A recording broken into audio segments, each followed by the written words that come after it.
Chapitre 3. Les problèmes de la raison. Paragraphe 13. Évidence et vérité.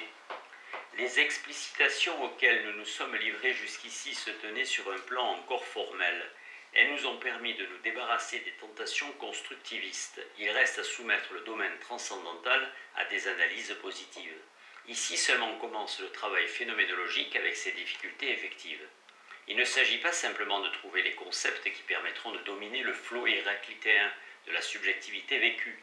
Il faut encore démontrer par le fait la valeur constituante de l'ego concret en tant qu'il fonde de manière ultime l'objectivité de l'objet. En d'autres termes, la description phénoménologique doit par sa fidélité même aux données vécues élaborer la solution authentique des problèmes de la raison. Il convient de ne pas entendre seulement par là les problèmes traditionnels rangés sous le titre de la théorie de la connaissance. La phénoménologie de la raison s'étend à tous les domaines de l'être. Elle vise tout le sens de la vie vécue, tout droit de la conscience à se poser comme vrai, à vivre en raison et en vérité.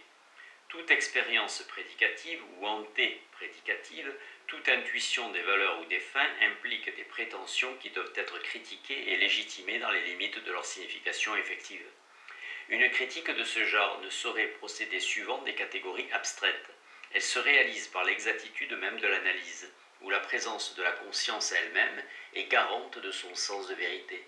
Il s'agit en un mot d'une critique générale de l'évidence comme vécue de la vérité. Le projet de la phénoménologie, ainsi décrit, doit maintenant se justifier dans son contenu. Comment fonder la vérité sur l'évidence alors que la notion même semble en exclure toute possibilité de médiation, donc de démonstration rationnelle? La réalité de l'objet se ramènerait à un donné irréductible qui n'aurait d'autre garantie que celle d'une certitude intime dont chacun est seul juge pour soi-même. La réponse de Husserl est parfaitement nette. Toutes les difficultés viennent précisément de ce qu'on a pris l'évidence pour une sorte de sentiment intérieur qui nous avertirait mystérieusement de l'accord de certaines de nos représentations avec l'objet. Il est clair qu'un tel critère serait impensable. Rien dans le concept d'un sentiment de ce genre ne l'empêchant d'accompagner des idées fausses, ce dont du reste l'expérience suffirait à nous prévenir. Mais justement, l'évidence n'est pas un sentiment. Elle n'est pas un index psychique qui s'accrocherait à un jugement pour nous avertir à la façon d'une voix mystique qui viendrait d'un monde meilleur. Voici la vérité. Comme si une telle voix avait quelque chose à nous dire, à nous libres esprits sans être tenus de montrer les titres qui fondent son droit. En fait, l'évidence se définit non par son contenu réel, mais par sa signification intentionnelle. Elle est le mode originaire de l'intentionnalité, le moment privilégié où se présente la chose même. Cela même dont on parle et dont on ne peut plus douter, parce que tout discours ne fait que renvoyer à une telle présence. Supposons que je me demande si la personne que j'ai vue hier a les yeux clairs ou foncés. Il n'y aura pas d'autre solution possible que d'essayer de la revoir elle-même ou d'interroger des gens qui en aient gardé un souvenir précis ou de faire moi-même un effort de mémoire. Dans ces deux derniers cas, je me réfère à une perception antérieure en tant qu'elle se trouve encore présente en moi ou en d'autres. Tout le sens de la question se rapporte à des évidences de ce genre, car les doutes naissent de ce qu'on est loin de l'objet dont on parle et les problèmes qu'on peut soulever reviennent tous à se demander comment on le verrait s'il était là, en chair et en os. L'évidence, plus précisément l'évidence perceptive, est le mode originaire auquel renvoient nécessairement tous les autres modes de l'intentionnalité, en tant que ce qu'il vise de manière plus ou moins obscure ou vide n'est que cela même qui se donne pleinement en lui.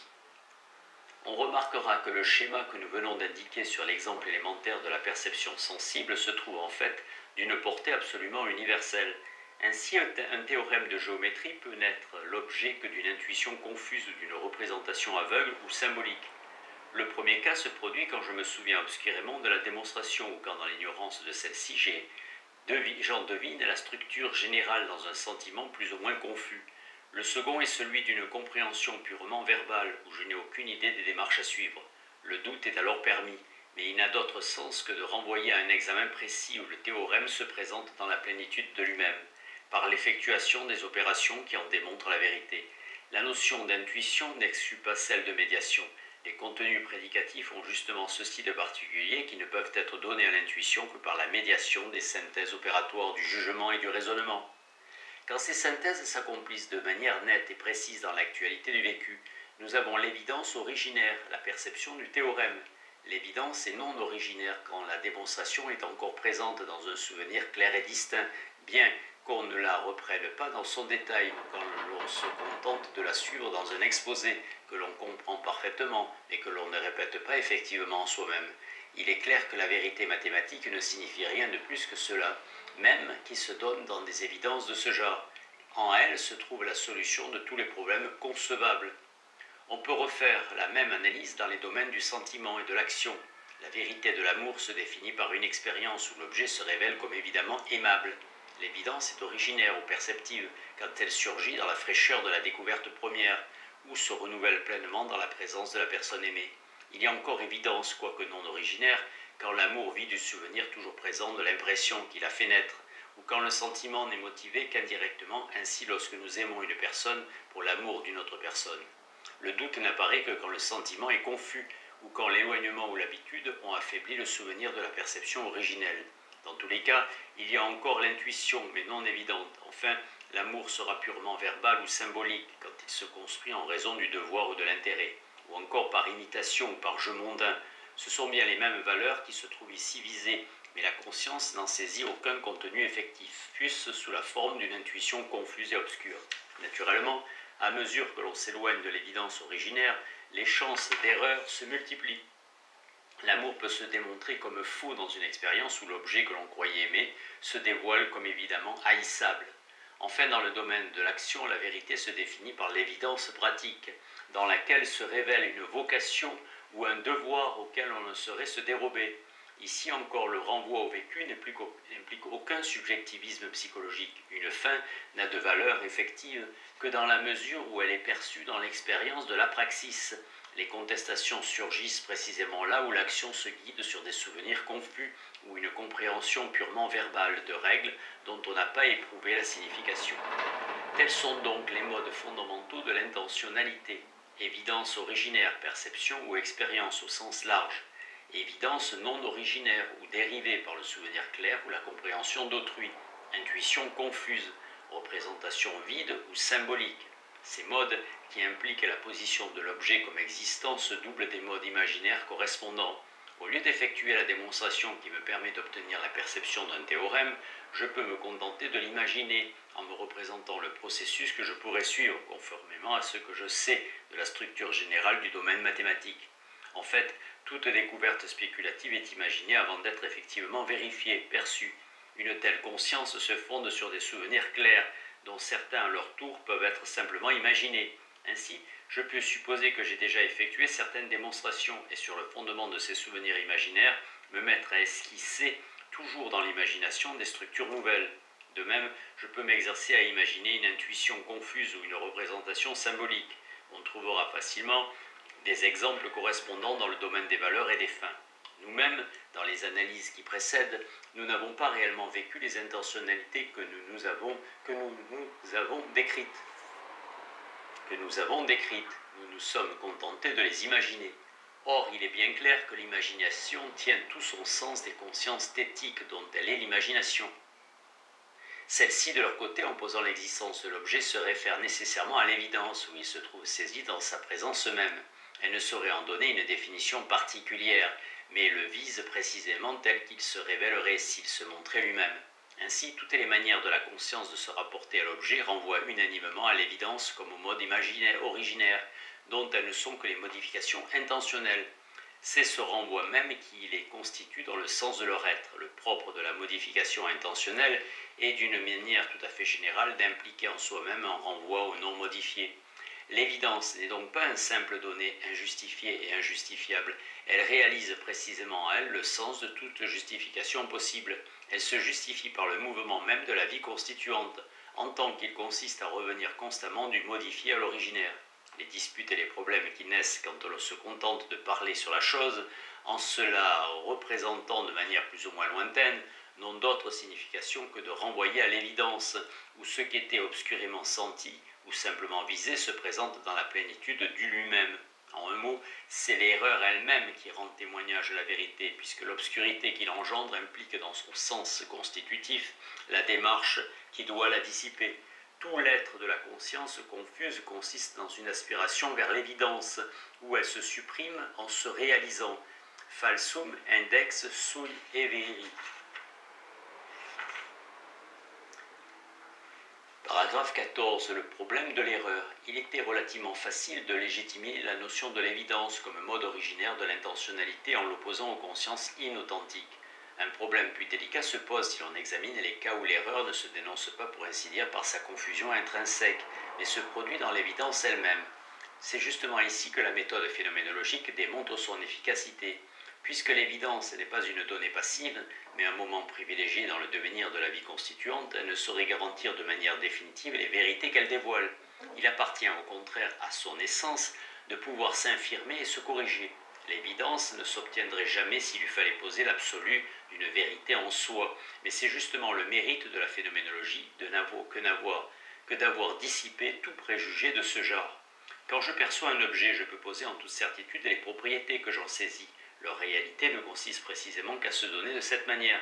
Mais il se révèle dans le cours de l'expérience que ma perception était fausse. J'ai cru voir un homme là où il n'y avait qu'un mannequin. Une telle découverte ne diminue en aucune façon l'évidence de la perception comme telle, car c'est précisément sur une perception actuelle que j'infirme et corrige mes perceptions antérieures. Qu'une force soit vaincue par une force plus grande, cela n'implique aucune contradiction mais découle de la notion même de force. L'observation que nous venons de présenter se trouve d'une portée absolument générale. La possibilité de l'erreur ne se limite pas au cas de la perception sensible. Le droit de l'évidence n'est que le droit de l'actualité comme tel. Il passe à chaque instant à l'évidence nouvelle, chacune ne détenant ce privilège que dans les limites de son vécu effectif. Dès lors, il appartient à son sens même de pouvoir, une fois écoulé, se démontrer comme fausse. Cela vaut pour chaque évidence ou chaque expérience au sens large. Même une évidence qui se donne comme apodictique peut se dévoiler comme une illusion, ce qui présuppose néanmoins une évidence du même genre dans laquelle elle éclate. Ainsi, puisque les propositions philosophiques se placent toujours sur le plan du nécessaire, on peut dire que la philosophie, dans la mesure où elle est vraie, repose sur des évidences apodictiques. Cela n'empêche nullement les diverses doctrines de se contredire et de se corriger, leur valeur philosophique n'étant pas du reste contestable. L'évolution même de la pensée de Husserl nous en donne un bon exemple. Les Logiske Untersuchungen avaient démontré avec toute la clarté désirable que la vérité possède un être idéal radicalement indépendant des vécus par lesquels nous accédons à elle. Cela appartient à son essence même, ce sans quoi elle serait totalement inconcevable. Or, cette proposition, qui peut se vérifier dans une évidence apodictique, se révélera justement comme fausse, du moins dans son exclusivité, quand l'analyse transcendantale aura montré avec une apodicticité supérieure qu'elle est précisément de l'essence de toute vérité, de se constituer dans le pur devenir de la subjectivité concrète. La vérité n'est plus un en soi, mais le produit de l'acte effectif qu'il engendre dans le flot absolu de la vie transcendantale. Il n'en reste pas moins que les formations idéales ainsi constituées sont posées comme éternelles et universelles, de sorte que la première proposition, en se supprimant dans la seconde, ne fait que se réaliser dans sa signification authentique. L'expérience transcendantale elle-même, qui apparaît après la réduction comme la forme suprême de l'apodicticité, n'en est pas moins susceptible à chaque instant de se réviser et de se corriger. Des aspects nouveaux se découvrent qui renversent la signification des évidences antérieures. Ainsi, la structure génétique de l'ego, telle qu'elle apparaît dans les écrits de la dernière période, contredit sa position initiale dans les idéennes comme pôle identique des vécus de l'immanence pure. Mais ces bouleversements successifs dans la doctrine ne diminuent pas la valeur apodictique de l'expérience phénoménologique. Ils en impliquent au contraire l'évidence absolue dans l'actualité de son accomplissement. La pensée classique, interprétant la vérité comme un en soi immuable, s'interdisait la compréhension du mouvement de la connaissance effective. Car si l'objet est un absolu, il ne saurait y avoir de moyen terme entre le savoir et l'illusion, ou bien la conscience n'existe que dans son vécu effectif, et alors ces erreurs, de fait, la dénoncent comme purement psychologique et la connaissance apparaîtra comme impossible. Ou bien au contraire, il appartient à la nature de la pensée d'être pensée de l'être, et alors le savoir est pleinement justifié, mais l'erreur devient inexplicable, puisqu'elle consisterait à poser le néant comme être, alors que n'étant rien, il ne devrait même pas pouvoir être conçu.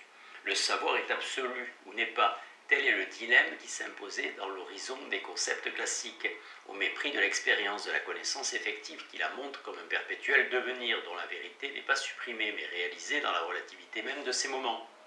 La difficulté a surgi dès l'aurore de la spéculation philosophique, quand la constitution même de l'idée de vérité, comme vérité absolue, fit apparaître l'erreur comme impensable, et l'on sait comment Platon, après avoir fait de l'être l'objet unique de la contemplation du philosophe, fut amené à affirmer l'existence du non-être, en quoi consisterait justement l'être même de l'erreur. Une formule de ce genre permettait bien d'énoncer le problème, mais non de le résoudre, car le non-être n'était accepté qu'à titre de non-être.